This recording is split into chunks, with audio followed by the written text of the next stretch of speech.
শুধুমাত্র 2টি ডিম আর ময়দা দিয়ে এই বৃষ্টির বিকেলে যদি মুখরোচক খিচুড়ি খেতে মন চায়, অবশ্যই এই অল্প সময়ে অল্প উপকরণে এই নাস্তাগুলো একবার হলেও বানিয়ে দেখুন। তৈরি করা যেমন একেবারেই সহজ, খেতেও কিন্তু অসম্ভব মজার। বৃষ্টির বিকেলে কিন্তু সবাই ঝটপট কিছু মুখরোচক বানিয়ে খেতে চায়। অবশ্যই এই নাস্তাগুলো এতটাই সহজ, একবার হলেও বানিয়ে দেখবেন। খেতেও কিন্তু অসম্ভব মজার আর তৈরি করা কিন্তু একেবারেই সহজ। ঘরে থাকা সামান্য উপকরণ দিয়ে এই নাস্তাগুলো তৈরি করা যায়।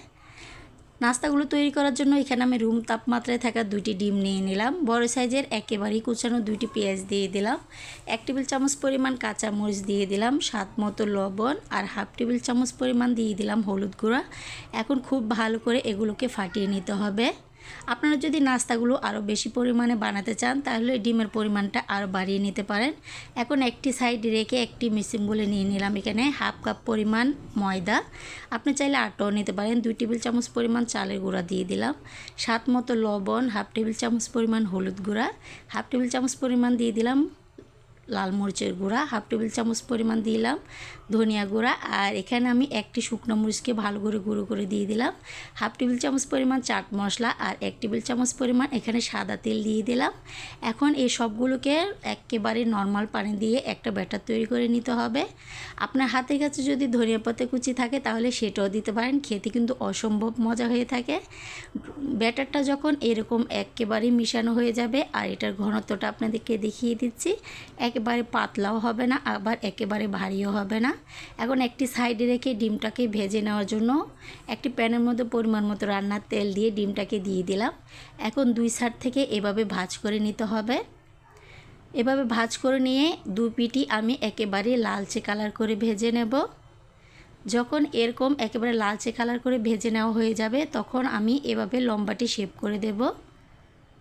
আপনারা আপনাদের পছন্দ অনুযায়ী আরও ছোট কিংবা আরও বড় শেপও কিন্তু করে নিতে পারেন। এভাবে লম্বাটি শেপ করে নিয়ে ডিমগুলোকে একেবারে লালচে কালার করে ভেজে তুলে নিয়ে নেব। এখন এগুলোকে কিছুটা ঠান্ডা করে যে ব্যাটারটা তৈরি করে রেখেছিলাম সেটার মধ্যে একটি করে নিয়ে এভাবে খুব ভালো করে কোট করে নিতে হবে।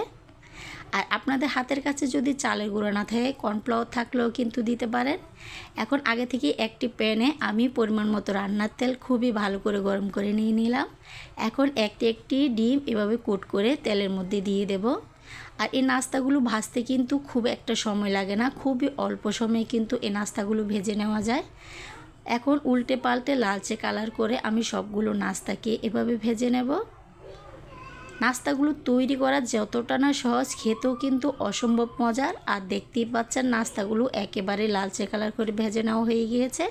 এখন সেমভাবে সবগুলো নাস্তাকে আমি একটি পেপারের মধ্যে তুলে নিয়ে নেব।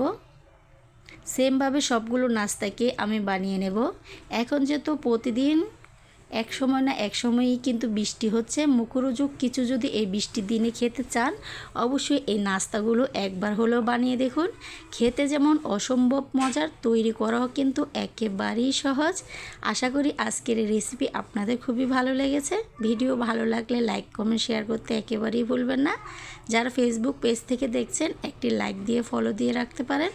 সবাই অনেক বেশি ভালো থাকবেন, সুস্থ থাকবেন। আল্লাহ হাফেজ।